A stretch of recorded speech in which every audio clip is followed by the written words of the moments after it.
అబద్ధాలు మోసాలు చంద్రబాబుకు వెన్నతో పెట్టిన విద్య అని వైఎస్ఆర్ కాంగ్రెస్ పార్టీ ఉమ్మడి జిల్లాల అధ్యక్షులు భూమన కరుణాకర్ రెడ్డి ధ్వజమెత్తారు.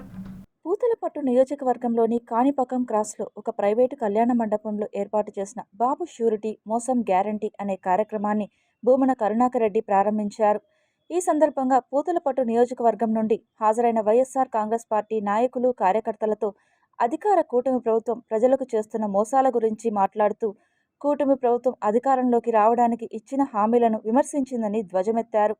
ప్రభుత్వం చేస్తున్న ప్రజా వ్యతిరేక విధానాలను ఎప్పటికప్పుడు వైఎస్ఆర్ కాంగ్రెస్ పార్టీ నాయకులు కార్యకర్తలు ప్రజల్లోకి తీసుకెళ్లాలని, తద్వారా ప్రజలను చైతన్యవంతం చేసి గత వైఎస్ఆర్ కాంగ్రెస్ పార్టీ ప్రభుత్వం ప్రజలకు చేసిన మేలును వివరించాలన్నారు.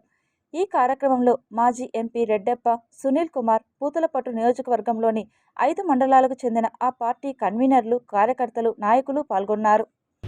సంవత్సర కాలం క్రితం చంద్రబాబు నాయుడు గారు, పవన్ కళ్యాణ్ గారు ఇద్దరు పర్టికులర్గా చంద్రబాబు నాయుడు గారు తన మేనిఫెస్టోను రిలీజ్ చేస్తూ 143 హామీలు ఇస్తూ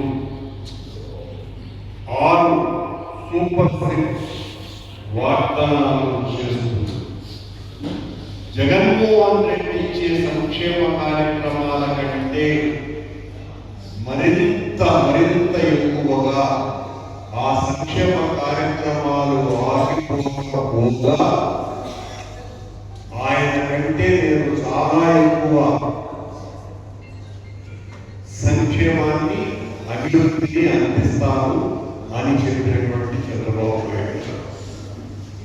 జగన్మోహన్ రెడ్డి 18 లక్షల కోట్ల అప్పు చేసి రాష్ట్రాన్ని చిన్నాభిన్నం చేశాడు, ఛిద్రం చేశాడు, ధ్వంసం చేశాడు. ఒక్క నయా పైసా కూడా ఖజానా లేకుండా చేసినాడు అని చెప్పిన చంద్రబాబు నాయుడు.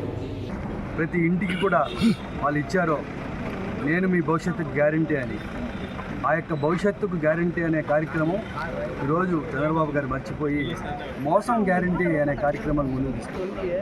దాన్ని గుర్తుకు చేస్తూ ప్రజల వైపుగా, ప్రజల పక్షాన పోరాడడానికి ఈరోజు ప్రజలు మోసపోయినటువంటి ప్రజలకి అండగా ఈరోజు మా యొక్క నాయకుడు జగన్మోహన్ రెడ్డి గారు ఉంటూ అమలు చేయకపోవడం వల్లనే ఆయన కూడా ప్రతిరోజు ప్రజల్లోకి వచ్చి ఈ మోసాన్ని ప్రజల మధ్యలోకి తీసుకెళ్ళి ఏ విధంగా పథకాలు అమలు పరచాలని చెప్పి ఈ జగన్మోహన్ రెడ్డి కూడా ముందుకు వచ్చి ప్రజలందరిలోనూ, నాయకులందరూ కూడా వెళ్ళి దీన్ని ఎలాగైనా అమలు పరిచేటట్టు ప్రయత్నించాలని చెప్పి ఈ కార్యక్రమాన్ని చేస్తున్నారు.